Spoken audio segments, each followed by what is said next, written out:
High friends, Manjushree home cook and blogs থেকে আমি মঞ্জুশ্রী আপনাদের সামনে চলে এলাম আবারও একটা প্রতিদিনের মতো রেসিপি নিয়ে।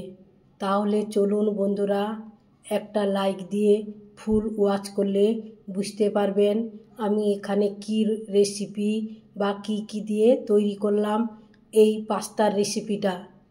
তাহলে প্রথমে আপনাদেরকে দেখাচ্ছি, একটা বাটিতে কিছু পরিমাণে গাজর কেটে নিয়েছি, আর একটা বাটিতে পেঁয়াজ কিছুটা কুচিয়ে নিয়েছি, সঙ্গে নিয়েছি আদা কুচানো, আর সঙ্গে রয়েছে আমার এখানে রসুন কুচানো, সঙ্গে কাঁচা লঙ্কা। তাহলে এবার আমি মূল রেসিপিতে ফিরছি। তাহলে অবশ্যই আপনারা লাইক দিয়ে ফুল ওয়াচ করে ভিডিওটা দেখলে পুরোপুরি বুঝতে পারবেন। আমি এখানে গ্যাসের ওভেনে একটা ছোট্ট ননস্টিক প্যান নিয়েছি, তাতে একটা বড় চামচের 1 চামচ বাটার গরম করে নেওয়ার পর হাফ চামচ গোটা জিরে দিলাম।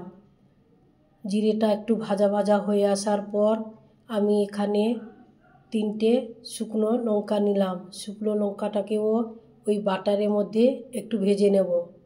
ভাজা হয়ে আসার পর কুচনো আদাটা দেখিয়েছিলাম, এখানে সেই কুচনো আদা দিয়ে দিলাম। ওইগুলোকে একসঙ্গে একটা পেস্ট বানাবো, তাই বাটারে এগুলো সবগুলো ভেজে আপনাদের সামনে দেখাচ্ছি। সঙ্গে কয়েকটা রসুন দিলাম, ওই রসুনটাকেও ওই বাটারের মধ্যে একটু ভেজে নেব। দেখুন বন্ধুরা, এবার ভাজা ভাজা হয়ে এসছে। একটু ধৈর্য ধরে ভাজতে হবে, গ্যাসের ফ্লেমটা একেবারে লো টু মিডিয়ামে রেখে ভেজে নেওয়ার পর এবার মিক্সার গ্রাইন্ডারে আমি পুরোটা ঢেলে দিলাম। ওইটাকে একটা পেস্ট তৈরি করব।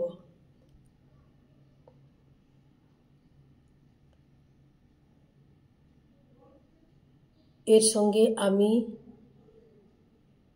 টমেটো সস দিলাম,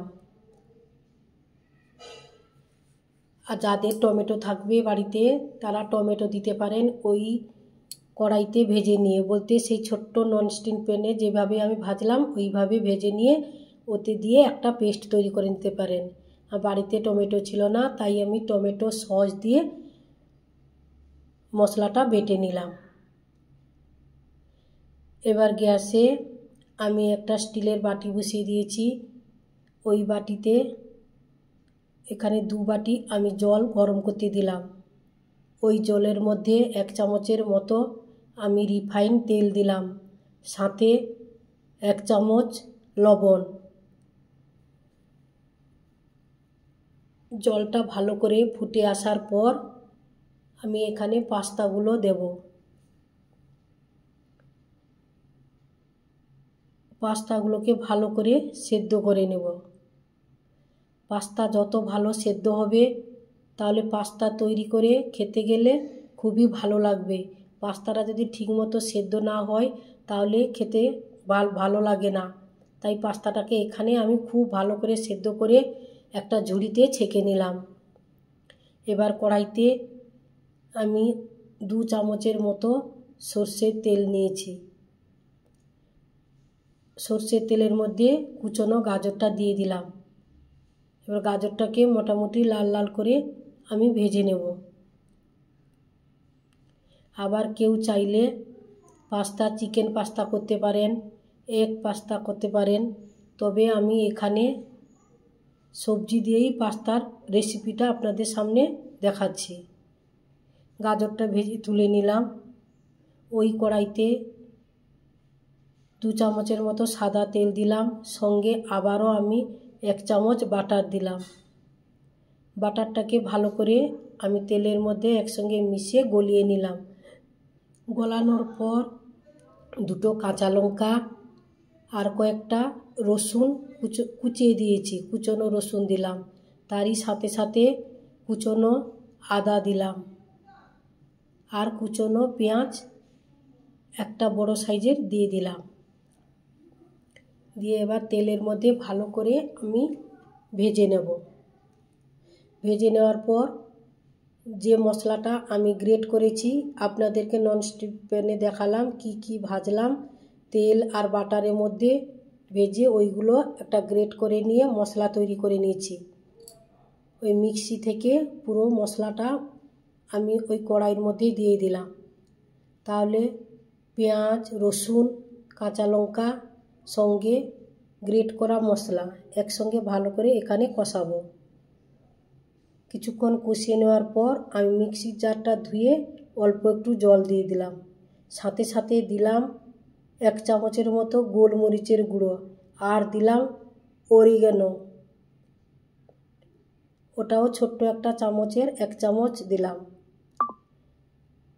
দেওয়ার পর এখানে একটা প্যাকেট পুরো পাস্তার যে মশলা পাওয়া যায় দোকানে বা বাজারে, ওই পুরো পাস্তার মশলার প্যাকেটটা পুরোটাই দিয়ে দিলাম। এবার আস্তে আস্তে করে ভালো করে মশলাটাকে কষিয়ে নিব। এখানে মেন হচ্ছে পাস্তা তৈরি করতে গেলে মশলা যত টেস্টি হবে পাস্তাও তত টেস্টি হবে। তাহলে মশলাটাকে ভালো করে এখানে লো টু মিডিয়ামে রেখে ভালো করে আমি কষিয়ে নিব। এবার কষানো হয়ে গেছে। গ্রেট করা যে গাজর ভেজে রেখেছিলাম কুচনো, ওই গাজরটা এড করে দিলাম। এবার গাজরটাকেও ওই মশলার সঙ্গে আমি ভালো করে মিশিয়ে নিব। মেশানো হয়ে গেছে। আগে থেকে পাস্তাটা জল ঝরিয়ে রেখেছিলাম। দেখুন বন্ধুরা, পাস্তাটা সেদ্ধ হয়ে কত বড় বড় সাইজের হয়ে গেছে। এইভাবে আপনারা পাস্তাটাকে সেদ্ধ করে নেবেন। পাস্তা যত সেদ্ধ হবে তত পাস্তার রেসিপি আপনি যাই দিয়ে তৈরি করেন না কেন খেতে খুবই ভালো লাগে। পাস্তা ঠিকমতো সেদ্ধ না হলে ভালো লাগে না। আপনি ভেজ বলুন, চিকেন বলুন, এগ বলুন, যা দিয়ে তৈরি করুন, আমার মনে পাস্তাটা যদি ভালো করে সেদ্ধ হয় তাহলে পাস্তা খেতে খুবই ভালো লাগে। আর এই ধরনের রেসিপি বেশি পছন্দ করে বাচ্চারা। কিছুক্ষণ নাড়ার পর একটু লবণ কমে গেছিলো, তাই এখানে আমি 1/2 চামচ লবণ দিলাম। লবণ দিয়েও ভালো করে আবার আমি মিশিয়ে নিব। অবশ্যই বন্ধুরা, আমি যেভাবে আজকে পাস্তা রেসিপি আপনাদের সামনে তুলে ধরলাম আপনারা একবার হলেও এইভাবে তৈরি করে খাবেন, তারপর বলবেন যে সত্যি আজকে পাস্তার রেসিপিটা কেমন ছিল। যদি ভালো লাগে তাহলে আপনারা অবশ্যই কমেন্ট বক্সে একটা কমেন্ট করবেন যে আজকের আমার পাস্তা রেসিপিটা কেমন লেগেছে আপনাদের। আর যে সকল বন্ধুরা এখনও চ্যানেলটিকে সাবস্ক্রাইব করেননি অবশ্যই আপনারা চ্যানেলটিকে সাবস্ক্রাইব করে পাশে থাকা বেল আইকনটি প্রেস করে দিবেন, তাহলে আপনাদের কাছে আমার আগে নোটিফিকেশান পৌঁছে যাবে। তার নোটিফিকেশান পৌঁছানো মানে আপনাদের ভিডিও দেখতে সুবিধে হবে। আর পুরনো বন্ধুদের অনেক অনেক ধন্যবাদ পাশে থাকার জন্য। তাহলে মূল রেসিপিতে ফেরা যাক বন্ধুরা। পাস্তাটা কিছুক্ষণ নাড়ার পর এখানে আমি 3 থেকে 4 চামচ টমেটো সস সঙ্গে 1 চামচ সোয়া সস দিলাম। এবার এই দুটো সসকে একসঙ্গে আমি মিশিয়ে ভালো করে ভেজে নেব। অবশ্যই লো টু মিডিয়ামে গ্যাসটাকে রাখতে হবে।